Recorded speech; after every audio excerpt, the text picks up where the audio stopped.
Narito na naman ang mainit na balita mula sa mundo ng social media na hatid sa inyo ni Madam Chika. Isang matinding balitang ating natuklasan ngayon, si Pangulong Ferdinand Marcos Jr. o BBM ay umamin na sa isang pahayag na may plano siya na pag-usapan ng posibleng pagsibak kay VP Sara sa kanyang posisyon. Isang issue na tiyak na magdudulot ng malaking gulo sa loob ng administrasyon. Narito ang buong detalye kasama ang reaksyon ng taong bayan. Ang pahayag na ito ni Pangulong Marcos ay nagbigay ng pagkabigla sa buong taga-suporta ni VP Sara. Sa isang press conference na ginanap kamakailan, sinabi ng Pangulo na may mga isyu sa pagkakaintindihan at ilang hindi pagkakasunduan sa pagitan nila ni VP Sara. Ayon kay BBM, ang kanyang desisyon ay nakabatay sa mga konsiderasyon ng pagpapabuti ng pamahalaan at hindi personal na atake. Hindi na bago ang tensyon sa pagitan ng makaalyadong pamilyang Marcos at Duterte, ngunit hindi rin inaasa ng marami ang biglang pahayag ni BBM.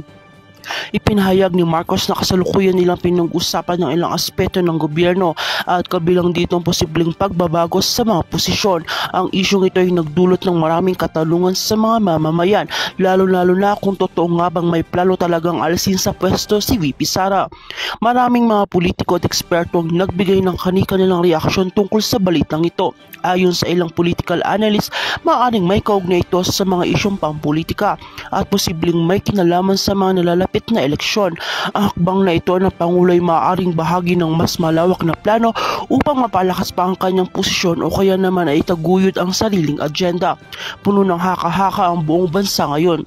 Samantala, ang mga taga-suporta ni VP Sara ay nagsimula ng magprotesta at magbigay ng opinyon laban sa hakbang ni Pangulo. Ayon sa mga kritiko, ang pagsibak kay VP Sara ay isang malaking kalapastangan at hindi pa katarungan, lalo na siya ang nakatulong upang makamit ang tagumpay ni BBM sa mga nakaraang halalan. Ang mga galit ng reaksyon ay mabilis na kumala sa social media at ilang mga kilalang personalidad na may koneksyon kay Sara Duterte ay nagpakita ng kanilang suporta. Ngunit ayon sa ilang mga miyembro ng Malacanang, ang mga plano ng Pangulo ay hindi pa final at kasalukuyan pang pinag-iisipan ng mabuti. Sinabi nila na ang Pangulo ay nagnanais lamang ng mas maayos na pamamahala at maaaring may mga solusyon pang isusulong upang mabuti ang relasyon nila ni VP Sara. Hindi rin may iwasan ng Malacanang ang posibilidad na makipagdialogo sa mga kinatawan ng mga Duterte upang malutas ang mga isyong ito.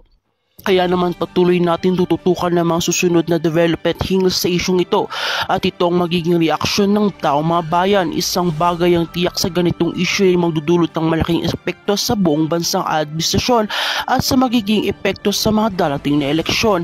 Abangan ng mga susunod na balita mula sa aming channel at ang tanong nakakarami, sino nga ba ang susuportahan ninyo, si VP Sara o si BBM? At kung bago ka pa lamang sa akin channel ay huwag kalimutan mag-like, share and subscribe para update ka sa mga panibagong balita.